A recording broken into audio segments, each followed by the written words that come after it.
Por isso que é preciso uma punição exemplar para o Alexandre de Moraes, para o Dias Toffoli, para o Gilmar Mendes, para mostrar que o crime não compensa. Olavo Edu Carvalho, melhor canal de corte do YouTube. Esse negócio do like e do repost faz toda a diferença, e você verificar se está inscrito no canal também, com o tal do sininho das notificações. Isso faz com que o YouTube mande para mais e mais pessoas, vejam se estão inscritos no canal. Muita pauta para falar hoje, então vou direto ao ponto. Na semana passada, nós vimos os números da pesquisa Meio Ideia, onde 44% das pessoas responderam que o fato de um senador apoiar o impeachment do ministro do Supremo Tribunal Federal aumenta a chance de voto nele. O impeachment de ministro do STF. Eu já citei aqui pesquisas internas da campanha do Flávio que mostravam que o impeachment de ministro do STF era a prioridade número 1 das pessoas, sendo prioridade alta até mesmo para algumas pessoas de esquerda. E assim a gente teve um raio-x raro do grau de desgastes que essas pessoas que transformaram o Brasil em uma ditadura sob justificativa de proteger as instituições causaram. Faça reflexão, vamos fazer uma reflexão. O inquérito das fake news foi instaurado pelo Dias Toffoli em 2019 para apurar fatos em... Esse é o termo, tá? Eu peguei o termo correto. Apurar fatos em infrações relativas a notícias fraudulentas, fake news, e ameaças veiculadas na internet que tem como alvo a corte e seus ministros e seus familiares. Ou seja, a preocupação do Toffoli era de que os esquemas do Supremo que estavam sendo mostrados por reportagens, por exemplo, da revista Cruzoé, manchassem a imagem dele e do tribunal. Obviamente, estava se protegendo. E aí ele instaura esse inquérito para que as pessoas parassem de falar e de investigar o Supremo. Eu peguei uma fala do Toffoli em 2021 que diz o seguinte: o inquérito de defesa da instituição contra as fake news em defesa dos ministros do STF, na verdade, é uma defesa não das pessoas, mas da própria democracia. Não é que eles estavam se protegendo, não. Era a democracia que estava sendo protegida. De falar mal do Supremo, dos ministros, era proteger a democracia. E aí eu me pergunto, qual foi o resultado desse seu trabalho de proteção da imagem do Supremo Tribunal Federal? Ora, o resultado está na pesquisa da Atlas Intel, que eu não sei se vocês viram, mas eu tenho que trazer o número para vocês, porque ao serem perguntados sobre se confiavam no trabalho dos ministros do Supremo Tribunal Federal, 60% das pessoas disseram que não e só 34% responderam que sim.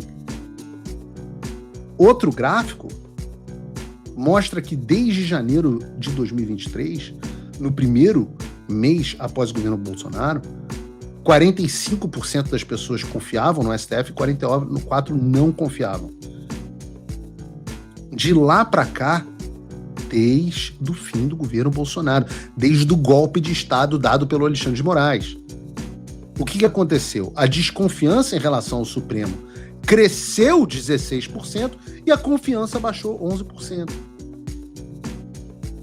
E vejam que coisa interessante, a parcela da sociedade que menos confia no Supremo Tribunal Federal são jovens de 16 a 24 anos, e o que mais confiam são os idosos de 60 a 100 anos, e em geral vocês que assistem o Paulo Figueiredo Show.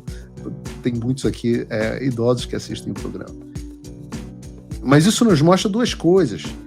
Primeiro, que o jovem eleitor que não votou em 2022 e pode votar em 2026 é extremamente anti-STF. Extremamente anti-STF. E segundo, que há uma correlação direta entre o meio pelo qual as pessoas se informam e a opinião delas sobre o Supremo. Os jovens se informam mais pelas redes sociais e desconfiam mais do Supremo. Os idosos se informam mais pela televisão e confiam no Supremo. Vocês não, vocês que assistem Paulo Figueiredo Show são alto nível, vocês são a nata, vocês são o quê? Com vocês eu posso discutir Theodore Dalrymple no programa. Imagina se eu podia falar isso na Globo News. Se eu falasse de Theodore Dalrymple na Globo News, eu acho que algum jornalista da Globo News caía estatelado com AVC. Porque o cérebro não tem capacidade de processar. O cara só tem 4 MB de memória RAM. Fala pessoal, tá gostando desse vídeo? Não esqueça de deixar o seu like e se inscrever no canal Olavo Edu Carvalho para receber notícias quentíssimas todos os dias. Isso ajuda demais o nosso trabalho e o YouTube irá recomendar para mais pessoas. E sabe essa história de defesa da democracia? Bom, 55 o Supremo Tribunal Federal como péssimo ou ruim exatamente nesse quesito. 60% como péssimo ou ruim a respeito da imparcialidade entre rivais políticos e 61% como péssimo ou ruim no combate à corrupção. Ao mesmo tempo, o ministro mais bem avaliado do Supremo é justamente o que mais critica a atuação de pessoas como o Toffoli e o Alexandre. Enquanto o Toffoli, que instaurou um inquérito para pararem de falar dele, do Supremo e da corrupção da Corte, é de longe o mais reprovado, com 81% de reprovação, junto a Gilmar Mendes, que consegue ser muito mais reprovado do que o próprio Alexandre de Moraes, com 59%, e o Flávio Dino logo depois. O melhor, não deixa o gráfico aí, o melhor bem avaliado é o André Mendonça. E o pior avaliado é o Dias Toffoli, seguido pelo Gilmar Mendes. É uma coisa impressionante, né? Vocês veem o Fux como recuperou a imagem dele, né? E o Nunes Marques também muito mal avaliado. Vocês veem como certas escolhas têm um custo alto. Ou seja, quanto mais... Claro que isso está... Obviamente tem um componente pela condução do André Mendonça dos casos, mas eu diria que o André Mendonça é a mente mais saudável aí de dentro do Supremo Tribunal Federal. Mas o que está claro é que quanto mais envolvido você está nos inquéritos ilegais do Supremo, que deveriam salvar a democracia, né, Gilmar Mendes? Impedir a disseminação de notícias falsas, quanto mais envolvido, mais reprovado você é. Já viram que não passa de uma grande mentira? E os números são assustadores. Porque, no final das contas, como é que o Supremo Tribunal Federal, enquanto instituição, pode se recuperar disso? Como é que se restaura toda essa credibilidade que foi perdida? Como é que se conserta esse problema? Como é que a sociedade... É o que eu falo sobre o domínio da sociedade, sobre como essas pessoas doentes mentais deixam um rastro de destruição por trás. E o pior, no caso do STF, ele ressoa pela sociedade, porque o que o STF faz, às vezes é replicado, até às vezes até em maior grau nas cortes inferiores.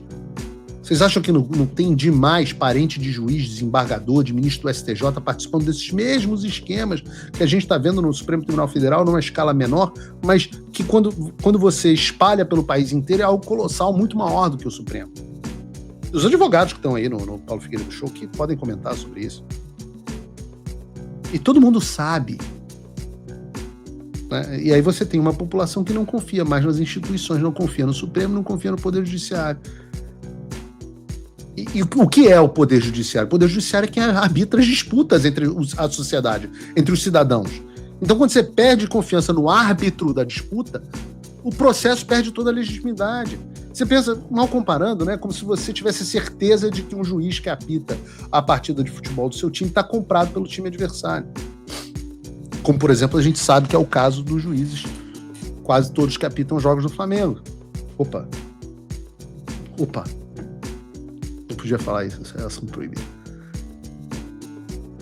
Mas é óbvio que eu tô brincando aqui, mas é óbvio que se você tem a certeza de que o juiz sempre rouba em direção a o esporte perde o interesse, você perde o interesse. Se você tivesse dimensão de que não confio em nenhum árbitro de futebol, futebol é tudo roubado, é tudo controlado pelas bets, você vai assistir o jogo?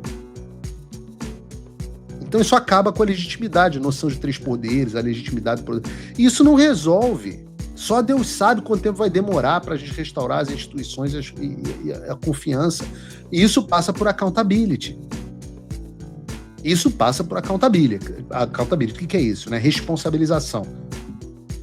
Por isso que é preciso uma punição exemplar para o Alexandre de Moraes, para o Dias Toffoli, para o Gilmar Mendes, para mostrar que o crime não compensa.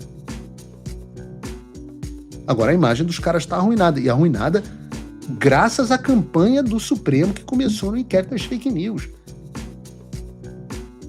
Eu falo o seguinte, meu background é empresarial, então você imagina que você tivesse na sua empresa e você tivesse numa reunião de board apresentando o resultado do seu trabalho durante o inquérito das fake news. Vamos dizer que você é o Alexandre de Moraes, você está com o inquérito das fake news debaixo do braço e o board são os ministros do Supremo e você tinha a obrigação de salvar o Supremo Tribunal Federal. Qual era o plano, né? O plano original do Alexandre. Estão criticando os nossos ministros, criticando os mandos do Toffoli, a corrupção dele. A gente não pode deixar isso acontecer, senão a credibilidade da instituição vai ficar abalada. Aí passam 7 anos e você precisa chegar lá na reunião de board apresentando o resultado do seu projeto. O resultado é que a confiança na instituição foi pro cacete. O Dias Toffoli, que foi o primeiro a ser protegido, tá mais sujo ainda. E o Flávio Bolsonaro tá liderando todas as pesquisas para a presidência da República. É impossível o seu plano dar mais errado do que isso. Depois de tanta gente presa de bilhões de reais gastos de campanha ideológica da mídia, paga e voluntária, todos os intelectuais, um monte de gente, editoriais do Estadão, no final das contas, os caras têm que apresentar essa bosta desse resultado da credibilidade do STF e do Flávio Bolsonaro liderando as pesquisas. E a pergunta é simples, até mesmo para você, os inimigos que eu peço para assistirem o programa, que não gostam, ou até aqueles que não gostam tanto assim do Bolsonaro, e até apoiaram o STF em algumas instâncias, eu digo o seguinte, esquece a parte ideológica, objetivamente. Nós estamos hoje numa situação pior ou melhor do que estávamos em 2019, quando o inquérito das fake news foi aberto. Porra, não precisa ser um gênio para ver que o plano fracassou, como eu disse que ia fracassar. O único plano pior do que esse na minha vida que eu já vi foi o plano que levou o Trump à presidência dos Estados Unidos, ganhando o voto popular no colégio eleitoral, landslide no colégio eleitoral, maioria no Senado, maioria na Câmara, e voltando com uma pauta 2 vezes mais agressiva do que no primeiro mandato. E no Brasil a gente tem tudo para repetir esse fenômeno com o Flávio Bolsonaro. E a gente vai falar sobre isso depois do Merchan. O Trump voltou. Isso já deve ter tirado um peso das suas costas. Mas e o Brasil? O nosso país continua atolado e achar que só a vitória do Trump vai resolver tudo é ilusão. Nada vai mudar sozinho. E pode ter certeza de uma coisa: ficar xingando muito nas redes sociais não vai fazer diferença nenhuma. Você vai continuar esperando alguém fazer alguma coisa por você? Um político? Um salvador da pátria? Esquece. Se ninguém tomar uma atitude, nada acontece. Eu tô fazendo a minha parte. Eu parei a minha vida por isso. Mas, se você quer saber como pode ajudar sem precisar largar tudo, a resposta é simples: apoiando quem está na linha de frente. Sem esse apoio, sem essa linha de suprimento, esse trabalho morre. Sem estrutura, ninguém avança. Então acessa www.paulofigueiredoshow.com/apoie e com $5 por mês você pode fazer parte disso. Se puder mais, eu recomendo, seja um patrono Gold e participe ativamente no grupo que me ajuda a pautar esse debate. O que vai definir o futuro é quem faz e não quem reclama. A escolha é sua.